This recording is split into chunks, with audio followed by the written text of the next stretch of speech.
Kadirli konağı varlığınızda da işerlerden kaynar selam. Buletler için zor!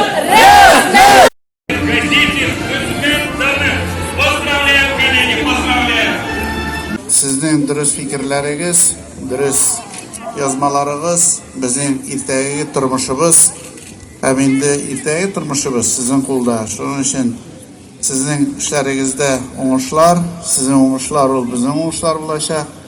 Hem endi xalqimiz sizni har vaqt shuy hurmatlab, matur etib turmush itirga yozsin edi birga.